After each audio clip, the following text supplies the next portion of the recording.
Hi guys, and welcome back to the channel. In today's video, we're going to do a final review of my restoration project on this Revell 1970 Challenger TA in 1/24th scale. So, let's take a look at the completed restored model. Now, keep in mind, it's going to be missing a few bits and pieces here and there, and that's okay. What's important though, for me anyway, is one, first off, when I first bought this kit, I think I was a middle schooler or a high schooler? Somewhere around there. And back in the day, I used to just put these things together and paint them by the instructions. If the instructions said put the motor together, put the motor together.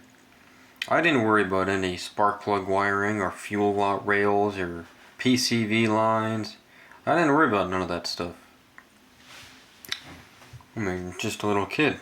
You first need to know how to put it together by how the book tells you, and then you can branch off and sort of graduate, if you will, into doing more complex things. So I think after a while of putting some old cars together and some new cars together, I started to develop and learn new techniques. So I would revisit older cars and see if I could put them back together and rebuild them. So here is my completed Operation Restoration 1970 Dodge Challenger TA in Panther Pink. No side mirrors. They would have had the bullet style mirror. I think I've got like some 60s mirrors. I might have the original mirrors for this kit, but I don't know where they went. We're going to turn it to the passenger side here. And if you remember before the restoration, this is the Pentastar logo in chrome. And you really couldn't see that with the amount of paint I had built up on there. It's kinda hard to see it. I mean, you can't see the Pentastar shape anymore, really. Except like the very tiniest bit up in the corner. But you can still definitely see this is a logo here. My Mopar Rallies are painted in two-tone black. It's got a gloss black where the chrome ring should be. And inside the holes, cutouts, those are gloss black too. And then the rest of it is flat black with a gloss black center tip right here. I might revisit these wheels later and repaint them to the factory, you know, chrome ring here, steel or whatever color in the middle.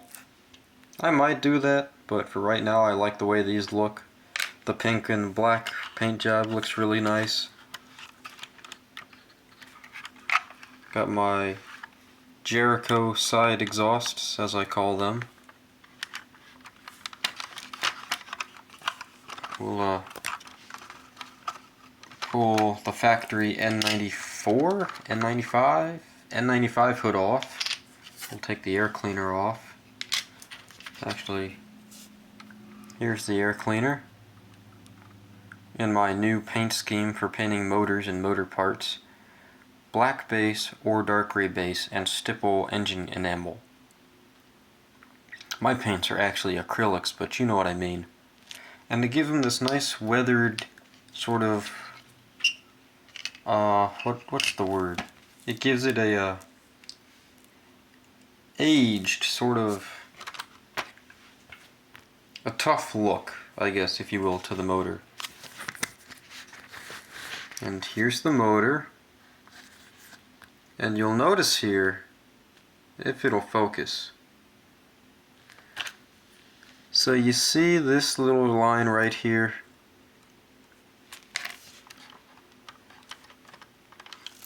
Let me get a toothpick. Let me get a fresh toothpick.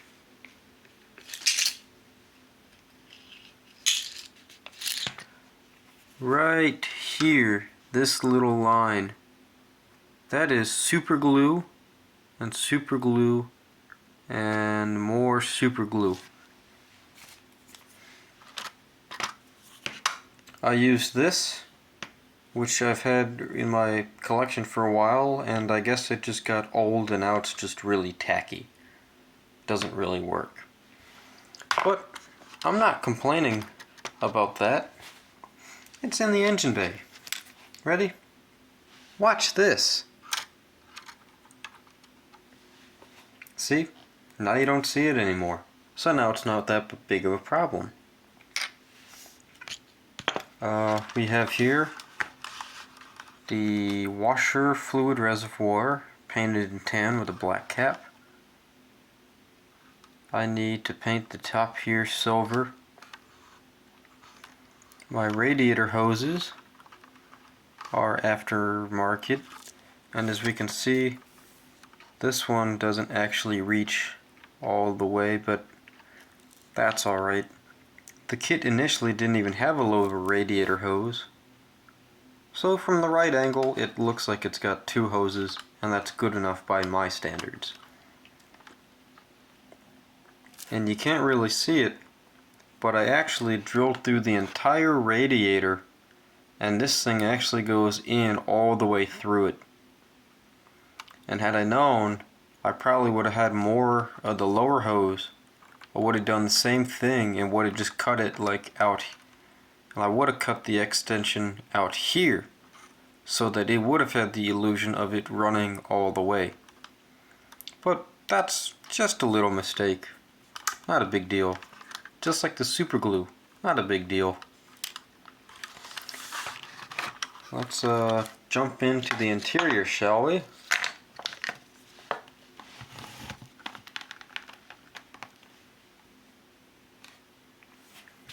So this is like one of my new favorite interiors that I paint. You can kind of see the back seats too are painted the same way. They're black surrounds with red inserts.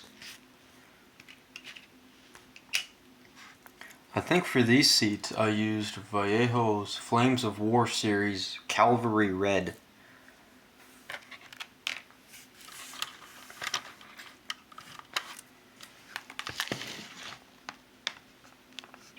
There's the driver's seat. And look at that sweet pistol grip shifter. Of course, if it's got a pistol grip, oops, it's got to be a manual transmission. And that's exactly what it has.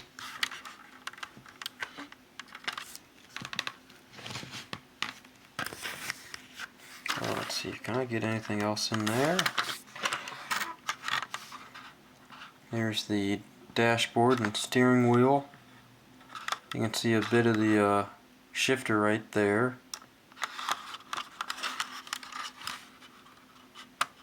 Yes, the door panels. Wood grain door panels. Inserts.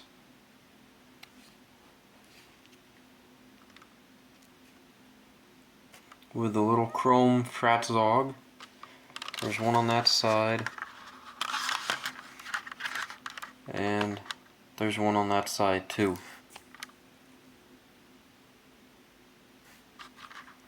Also, something I noticed is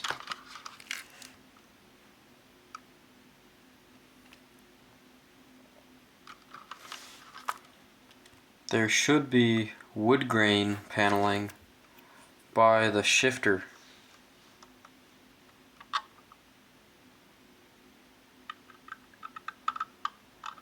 All along there should have wood grain, but I just left it straight black. You can see part of the interior through there. Gotta zoom out now. Here's the tail end of the car. It's got that classic Mopar racing spoiler, the little racing wing.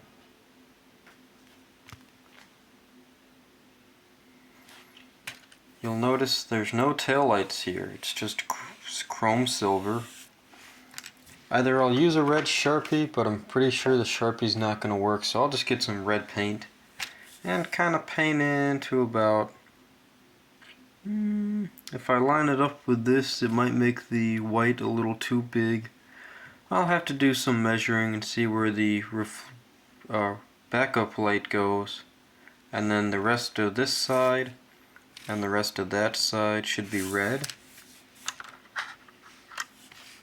I painted these black tips here.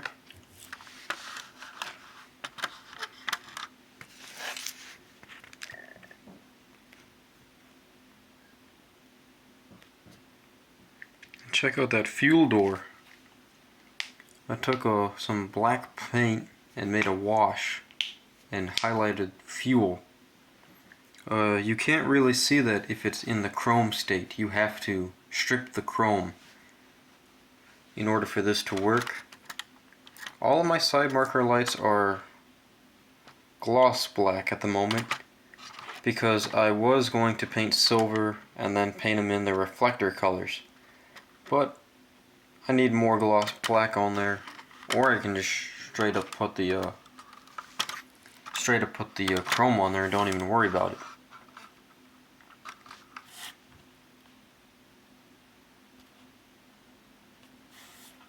Got my headlights there.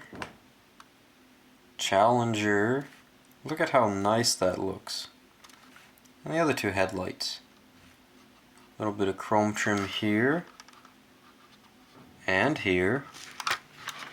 And the rest of the chrome trim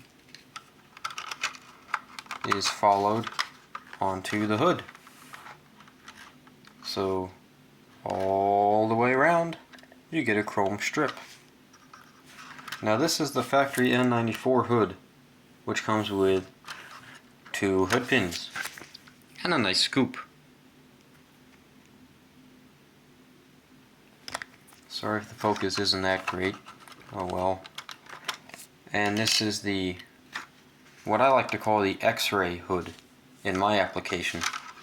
But however, this is actually the racing hood, and this is for your tunnel ram dual quad carb intake setup. And I do have the pieces for that. This one comes with 4 hood pins. If anyone's seen the Superstock Dodge Darts, it also has 4 hood pins. And this one has a cutout. And I like the cutout because it, for me, acts as a X-ray and you can see what's in the firewall. Engine bay, I mean. Just like that.